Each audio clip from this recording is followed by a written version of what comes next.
पूर्वी खबर। मुझको ये बताना है कि आसनसोल में 2011 से जो तृणमूल कर रहे थे आ रहे थे, कहाँ हैं वो लोग? खामोश हो गए हैं। क्यों खामोश किया है? उनको खामोश कर दिया गया है। 16 वाले जो थे अभी स्टेज पर कहाँ हैं? नहीं है। 21 वाले जो थे वो नहीं है, कहाँ हैं? तो मैं तो आवाज़ उठाऊंगा ना, मैं तो उनकी आवाज़ बनकर आया हूँ। उन केएमसी वाले को जो घरों में घुस गए हैं, जिनके पास ऑप्शन था वो चले गए हैं। अभी तो तृणमूल में बड़ा नेता है आपका रेल पार में, काउंसिलर है, डिप्टी मेयर है। ये कहाँ से आए थे? काउंसिलर है जो ड्यूटी मेयर है, ये सीपीएम से आए हुए। 1 साल नहीं हुआ सीपीएम से आए हुए ड्यूटी मेयर बन गए। 1 साल नहीं हुआ, 1 साल भी नहीं हुआ मिनिस्ट्री का चेयरमैन बन गए पूरे बर्धमान डिस्ट्रिक्ट का। तो भाई हमारे जो बड़े बड़े नेता थे, हमारे नेता तो बताए तो हमसे पहले कि रबीउल इस्लाम इतने बड़े थे, आपने कहीं नहीं दिया तो उनको पश्चिम बर्धमान डिस्ट्रिक्ट का चेयरमैन क्यों नहीं बनाया था? लेकिन उनकी कुछ मजबूरियां है कि नहीं मिल रहा है अभी तो हम चिल्लावेंगे जिंदाबाद जिंदाबाद। मेरे पास तो कोई मजबूरी नहीं, मेरे पास है ऑप्शन है आवाम पे जाने के लिए। आप जो कह रहे हैं कि बीजेपी आ जाएगी, तो बीजेपी आ जाएगी तो इससे पहले तो बरनपुर में आ गई बीजेपी, कुल्टी में आ गई बीजेपी, तो वहाँ लाने वाला कौन? सियानी घोष के लिए यहाँ बच्चे रोते थे।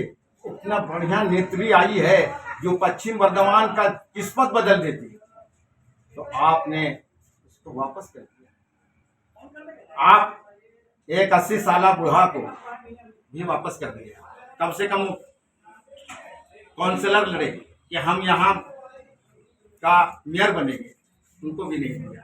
उनकी आह निकली, इसकी आवाज दीदी तक कौन पहुंचाएगा? ईवीएम के जरिए नसीम अंसारी ने बेड़ा उठाया है, बगावत सही तो बगावत करेंगे।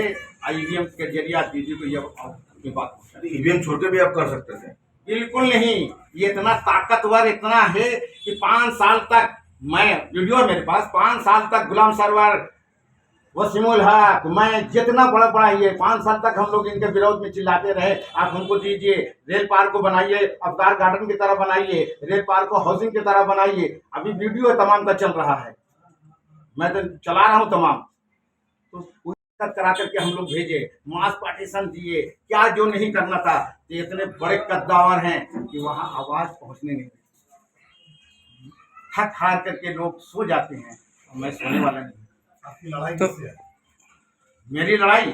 मेरी लड़ाई हक के लिए है, अपनी मांग के लिए है, रेल पार के ये तमाम बंद कामों के लिए है जो हम लाए चालू किए। मैं तो अपने इससे कहते हैं, अपने लीडर से कहते हैं कि आइए। अब जो बीजेपी का किसने पानी टंकी किसने बंद किया?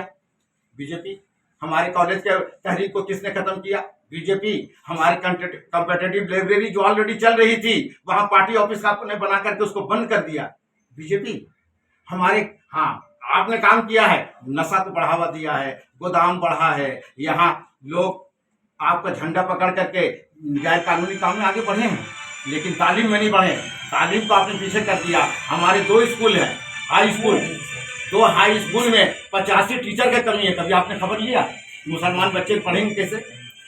अभी फिलहाल जो आप क्या मुद्दा है? एक मिनट, पास क्या मुद्दा लेके मेरे आवाज तो दीदी तक पहुंच जाएगी कि ये मुसलमान अब अपना हक लेने के लिए तैयार हो गए हैं। ये मुसलमान अब जाग गए हैं। अब यहाँ पे लोहा कोयला वाला नहीं, पढ़े लिखे नौजवानों को आपने बहका दिया है। अब कलम चाहिए, अब कलम जो देंगे रहती, हम जब तक रहे या ना रहे, ये रेल पर रहेगा तब तक की आवाज हथौड़े की तरह करेगा। सोच समझ कर आपने तो 15 साल हमको नेगलेक्ट करके रखा है।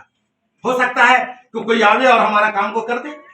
आपने तो 15 साल हमसे, आप खुद ये है कि भाई रेल पार वाले को हम जान देकर भी इसका एहसान नहीं चुका सकते। हाँ तो बताइए, आप जान देकर के आपने तो मेरे बच्चों से कलम छीन लिया, आपने तो उसे ड्रग्स थमा दिया, आपने तो उसे कांटा करा दिया, आपने तो उसे ये करा दिया। हमारी रूह जब तक रहेगी, हम जिंदा जब तक रहेंगे, आवाज उठाते रहेंगे। और ये धड़क जो पहुंचेगी तो ये बीजेपी वाले भी सोचेंगे कि रेल पार का मुसलमान जाग गया।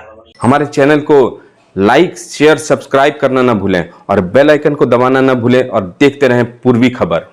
पूर्वी खबर, नजर सब पर।